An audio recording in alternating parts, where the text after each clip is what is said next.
देखिए, आपको भी बताना चाहूंगा, बहनों की बेहतरी के लिए हमारी सरकार काम कर रही है, इसलिए लाडली बहना योजना भी लगातार जारी है। जोरदार अभिनंदन करो लाडली बहना योजना का। उस योजना को लगातार बहनों को दे रहे हैं। कई कांग्रेसियों के पेट में दर्द हो रहा है, काय के लिए दे रहे हो, कब तक दोगे? अरे भाई, तुम तो रोते रहोगे और हम पैसे देते रहेंगे, ये हमारी सरकार का भाव है। बहन बेटी की योजना और बहन बेटी के हाथ में पैसे मिल जाए, ये सनातन संस्कृति की हमारा अपना रिवाज है। और आज हमने अपनी बहनों के लिए नारी सशक्तिकरण के आधार पर महिला सशक्तिकरण की एक नई योजना यही कैबिनेट में पारित की है, अहिल्या माता के नाम पर। जब हमारी बहनों की जिंदगी बेहतर होगी, उनको सभी क्षेत्रों में शिक्षा, चिकित्सा, रोजगार समान रूप से उनके जीवन में बदलाव आए, और उससे आगे बढ़ करके हमारे लिए तो अपने में कहा गया है, देवताओं की तरफ से अपने देश की पहचान मातृसत्ता के आधार पर है। इसलिए दुनिया में 200 से ज्यादा देश है, लेकिन एकमात्र देश है जो कहता है भारत माता की। कोई कभी अमेरिका माता बोलता है, कोई इंग्लैंड माता बोलता है, एकमात्र देश है जो मातृसत्ता को मानता है। और हम तो अपनी वसुंधरा से जुड़ते हैं। हम तो आज 9 ग्रह में एकमात्र ग्रह पृथ्वी माता है जो अपने संस्कार से जुड़ती है। इसलिए हमने कहा कि नारी सशक्तिकरण को लेकर के हमारी सरकार लगातार काम करेगी। अब ऐसे कामों में उनकी जो कठिनाई उसको भी देख रहे हैं। आप बताओ, घर में बहन बेटी मेहनत से अपना काम करती है, भाई भी करते हैं, लेकिन दारू पी के आए और घर बिगड़ जाए, होता कि नहीं होता ऐसा? शराब के लिए घर में श्राप के बराबर है शराब। इसलिए हमने तय किया है, सभी धार्मिक नगरियों से शराब बंदी की जाएगी, सबकी दुकानें बंद कराने का काम यही महेश्वर की धरती से किया है लगातार। समाज हितैषी। अब बहन बेटी घर में है, दारू पी के आ गया भैया, अब वो उनको संभालो कि बच्चों को संभालो। रोज झंझट होती थी, 50 झगड़े होते थे, पूरा घर परेशान। तो हमने कहा ये धीरे धीरे करके आपकी तो महेश्वर, मंडलेश्वर नगर परिषद में दुकान बंद, एक भी दुकान यहाँ शराब की नहीं मिलेगी, और उज्जैन से भी बंद करने वाले हैं। क्या ओंकारेश्वर, क्या ओरछा राजा राम की नगरी, क्या नर्मदा का उद्गम अमरकंटक, कहाँ ओंकारेश्वर, कहाँ सलकनपुर की मैया, कहाँ कटनी में मैहर की माता जी, सारे स्थानों पर 17 जगह दारू की दुकानें बंद करने का हमारी सरकार के द्वारा निर्णय किया है और नीतिगत फैसला लिया है। खाली बोल नहीं रहे, अगले साल 1 अप्रैल के बाद एक भी दुकान इन क्षेत्रों में चालू नहीं मिलेगी, और धीरे धीरे करके भगवान चाहेगा और आगे बढ़ेंगे, बाकी भी बंद करेंगे धीरे धीरे। ये हमारी सरकार की पॉलिसियां है।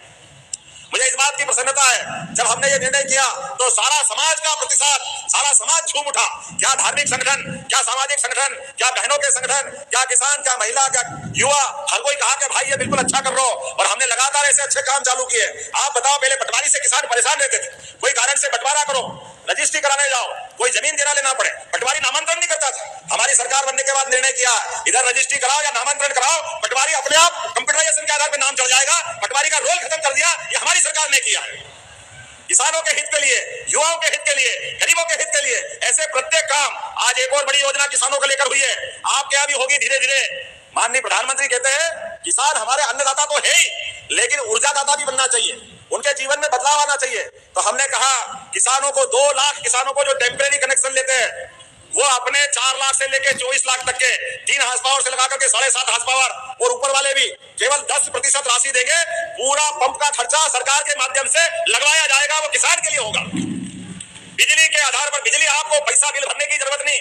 एक बार पंप लगाया, सोलर पंप, क्या आप अपने समय अपने जब मर्जी आए चलाओ, क्यों रात में पानी पिलाओ खेत को, दिन में पिलाओ आपके माध्यम से। और भविष्य में जो परमानेंट किसान 30 लाख है, हम उसमें भी बढ़ रहे आने वाले समय में। बहुत जल्दी किसानों को बिजली के बिल से मुक्ति दिलाने का काम करने वाले हैं, मुक्ति दिलाने का। किसान अपनी मेहनत करे, अपनी खेती करे, बिजली का बिल भले 7,500 हो, 1 पैसा भी क्यों देना चाहिए, उसके जीवन में बदलाव आना चाहिए। अपने खेत में सूरज नारायण देवता सोलर से बिजली देने वाले, अपना पंप चलाओ, जब दिन में मर्जी आए बटन चालू कर दो, अपना काम हो गया। और कोशिश तो कर रहे हैं आने वाले समय में ये बनने वाली बिजली भी ज्यादा अगर बनी तो और किसान को पैसा देगी सरकार, किसान को पैसा, ताकि आपकी अलग से आय बढ़ जाए। आने वाले समय में दूध उत्पादन को लेकर भी हमारी सरकार की भावना है, दारू की दुकान बंद और दूध और घी की दुकानें चालू होना चाहिए मध्य प्रदेश की धरती पर। इस देश में हजारों साल से दूध और दही की नदियां बहती थी। हमारे समाज में ये उल्टे काम बंद होना चाहिए, हमारे किसानों की आय बढ़ना चाहिए। दूध उत्पादन में मध्य प्रदेश का भी जो हमारा कंट्रीब्यूशन है, जो हमारा योगदान है, वो 9% है। हम योजना बना रहे हैं, इसको 20% तक ले जाएंगे, 20% तक। और किसानों से जैसे गेहूं पे बोनस दे रहे हैं, धान पे बोनस दे रहे हैं, ऐसे ही हम दूध पे भी बोनस देने वाले, दूध पे, दूध खरीदने पे। और घर घर, जिसके घर गाय वो गोपाल, और जिसके घर गाय का कुल वो घर घर गोकुल। तो 10 से ज्यादा जो गाय पालेगा उसको पालने पे भी अनुदान सरकार के द्वारा दिया जाएगा। ये हमारी सरकार ने तय किया। खेती की आमदनी भी बढ़ना चाहिए, लेकिन रोज के लिए दूध बेच करके उसकी आमदनी भी किसान की बढ़ जाए, ऐसे एक नहीं कई मामलों में। और यहाँ तो माहेश्वरी साड़ी का अपना मजा है, जोरदार अभिनंदन करो माहेश्वरी साड़ी की उस विशेषता के लिए। हमने तय किया है औद्योगिकरण करते हुए मध्य प्रदेश के अंदर हर युवा, महिला, किसान, गरीब, बहन, भाई जो पढ़ लिख करके बड़ा है उसको आईटी पार्क के माध्यम से, जो कम पढ़ा लिखा है उसको आईटीआई के माध्यम से, जो खेती किसानी करता है उसको उद्यानिक विभाग के माध्यम से हर एक व्यक्ति को रोजगार दिलाने का काम हमारी सरकार करेगी। इसलिए इसी महीने के अगले महीने 24 फरवरी को हमने अपनी संभाग की औद्योगिक इन्वेस्टर मीट की है, जिसको रीजनल इंडस्ट्री कॉन्क्लेव के माध्यम से आप जानते हो। लगभग 3 लाख युवाओं को रोजगार देने का निर्णय हमारी इसके माध्यम से हुआ है। अब 3 लाख किसको कहते हैं, लेकिन ये केवल रीजनल हुई है, अभी अंतरराष्ट्रीय बाकी है। देश के नहीं दुनिया के सबसे बड़े नेता यशस्वी प्रधानमंत्री श्रीमान नरेंद्र मोदी जी आ रहे हैं, जोरदार अभिनंदन करो। 24 फरवरी के दिन जब यशस्वी प्रधानमंत्री अपने आप पधारेंगे, पहले वो आए केन बेतवा नदी जोड़ का आशीर्वाद देकर के गरीबों के लिए। चलाजी भाई साहब और पूरा मंत्रिमंडल सही मित्र मौजूद है। हमने हुकुमचंद मिल के गरीबों के लिए भी उनका पैसा देकर के अपना कमिटमेंट निभाया। तुलसी भैया भी है यहाँ पे।